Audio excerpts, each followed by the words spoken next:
everyone, it's me Lois with Aussie Lozzie Knit Designs, and this is Knit Bits.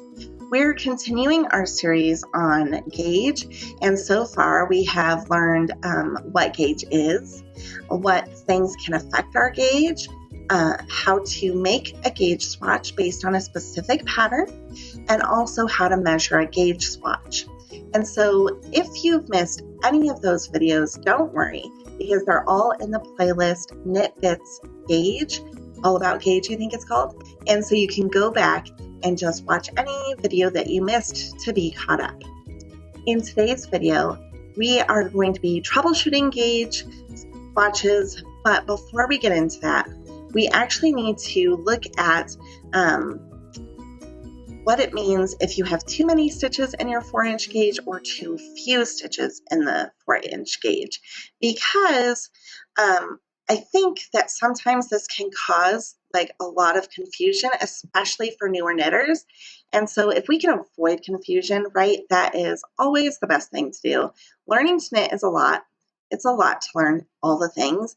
And so it's really good if we can just start entering things into our mind, and then as we become more familiar with knitting, we'll recall those things and it will all start making sense. All right, so before we get into all of that, I wonder, do you enjoy Knit Bits? And if you do, would you just take a moment right now to hit like, share, and subscribe to my channel? Because here's what I know. When I watch YouTube videos, I like never wait to the end. They're saying they're done and click out. So for you, if you want to never miss a Knit Bits episode, then you should hit like, share, and subscribe so that you don't miss out. All right, so with all of that out of the way, then we're going to get into our gauge swatch. And to make things easier on us, what I thought we would do is work off of a fake pattern. It's just like some numbers that I threw together. I made the math really simple so that we can do it really easily together. And I put it all in a PowerPoint presentation. So I'm going to switch my cameras over. All right, so in our fake pattern, the gauge is 20 stitches and 30 rows and a 4x4 inch or 10 by 10 centimeter. Because I live in America, in the United States, I'm going to go with inches because that's just how we are over here. I don't know what to say. And so, all right, so we're going to go to the next slide. So if you were going to make a gauge swatch from this 20 stitches equals 4x4 inch square, then you would obviously want to cast on at least 20 stitches because that would give you the 4 inches. But if you've watched any of my gauge videos, then you know that I recommend doing a larger swatch. And so I would multiply that by 2, which of course would give us just 40 stitches to cast on. And that should be 8 inches of fabric. That is what we're aiming for. All right, but we finished knitting our gauge swatch, and this is not a picture of me, just a stock photo of someone who happened to be measuring at right where I wanted it to be. So how awesome is that? Anyway, you finish knitting and it ends up being 6 inches instead of 8 inches. Oh my gosh. Let's look at what that means overall. So go back to the pattern, go back to the gauge, 20 stitches equals 4 inches of fabric. And then instead you get 30 stitches per 4 inches. And you have 6 inches of fabric instead of 8. 6 inches is less than 8. I know I don't need to tell you that, but it is. And 30 stitches is more than 20 stitches in that 4 inches. So that's kind of how this works. The more stitches that you have in your gauge swatch, the smaller your swatch is. It feels backwards to people, and so that's why I bring your attention to it. Because I know a lot of people think like more is just more. It's not always more. The more stitches you have in a 4-inch section, the smaller that gauge swatch is going to be. Okay? So what does that mean? It means that our gauge swatch is 25% smaller than what it should be. And that the number of stitches we have in our 4-inch measurement is 50% more than what we should have. Those are some pretty big numbers, and it should make you just stop in your tracks right there and realize, like, mayday, mayday, something is going wrong here. But let's pretend that we ignore that. We're just like, that's okay. Like my sweater could be two inches smaller. That's not a big deal. But let's see what happens if we keep working with those numbers. All right. So our gauge swatch again was for 20 stitches and 4 inches. And the measurement of our sweater, let's say we're knitting the front separately from the back. And so we need 20 inches of fabric. And then the cast on instructions are to do 100 stitches. Well, because we did not get 20 stitches per 4 inches, we got 30. Right off the bat, we're starting off a little wonky, and it just compounds because by the time we finish knitting those 100 stitches on the gauge of 30 stitches per 4 inches, we've actually shrunk our sweater front down to 13 1/3 inches compared to 20.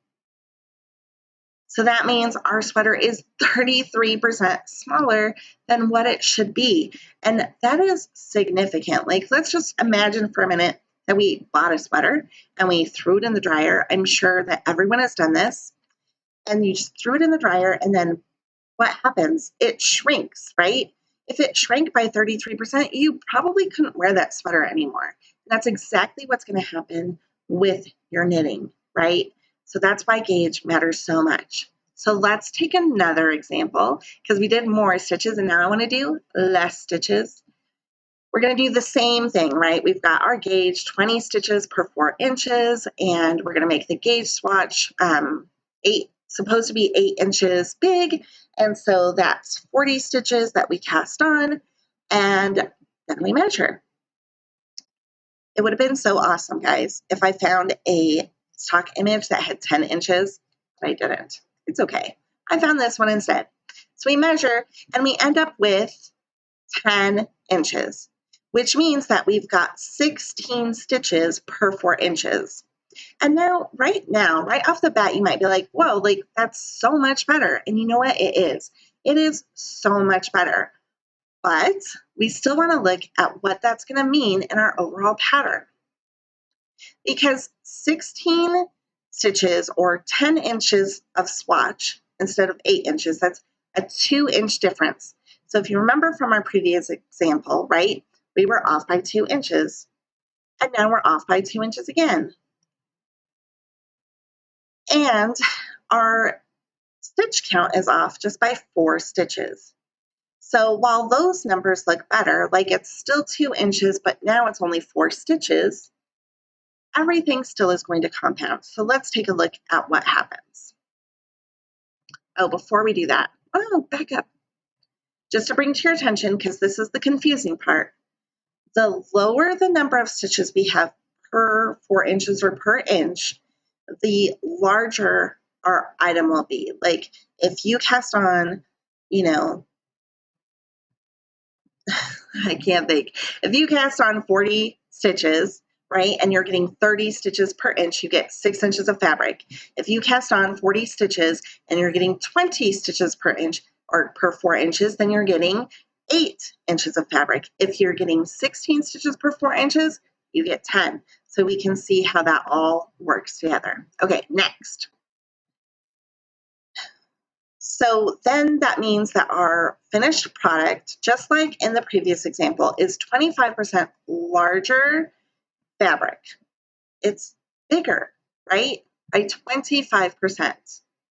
Now, our stitch count isn't really off as much.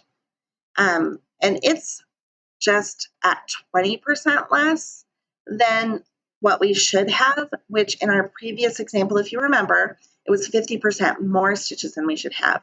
This one is less, right? We're still off by 25%, but our stitches are just 20% off. So that's better. So let's see how that affects the overall sweater, right? So we're going to do the same thing. 20 stitches equals 4 inches. We're knitting the front of the sweater, which should be 20 inches. And we're casting on 100 stitches. But you know what? We didn't match gauge and we didn't care to correct it. So we get 16 stitches per 4 inches. And when we go to cast on that sweater and knit it, we end up with 25 inches of fabric instead of 20. 25 inches of fabric instead of 20. You guys, that is 25% larger than what it was. I mean, a lot of times when we look at sweater knitting patterns, and I think that we do this when we're shopping too, or at least I do, we don't just look at the item itself, though we do, but we look at other things too, like how does it fit? How should it fit? How does it look on? So if you got a pattern for a sweater, if you got a pattern for an oversized sweater and it looked oversized, and then you didn't get gauge, and let's say you went with the 30 stitches per 4 inches, that might end up being more of a fitted sweater. And that would not really be cool because it's supposed to fit oversized. It might look a little bit wonky on you, or really wonky at worst. And the same thing if you were getting a fitted sweater and then you're trying to make it oversized because you didn't want to match gauge, well, you're going to end up with a much larger piece of fabric. Okay, so I've just given you a ton of problems to think about. Sorry about that. But I think that now, working through this example, you guys can see how it's so important when designers are like, make a gauge swatch, and everyone else is like, You can choose to do that, of course, and sometimes I do too. But we better be ready to deal with the consequences of that, which may mean that our knitted item does not turn out the way that it was designed to be. And so I've given us some problems, but we're trying to keep knit bits short. So come back tomorrow because I will be doing more knit bits, and we are going to talk about, let me look. Oh, if it's okay to be off 10% on your gauge swatch. We're going to actually take that little, I saw it in several places, like little piece of advice. It's okay to be off by 10%. We're going to take it and we're going to look at what that actually means in a pattern. And then we're going to actually talk about maybe when you should decide to knit a different size instead of keep trying to tweak your knitting gauge. That's an option. So we're going to talk about all of that tomorrow. It's going to be great. And so that is it for today. And again, if you enjoy Knit Bits, please hit like, share, and subscribe. Thank you so much for watching. Bye-bye.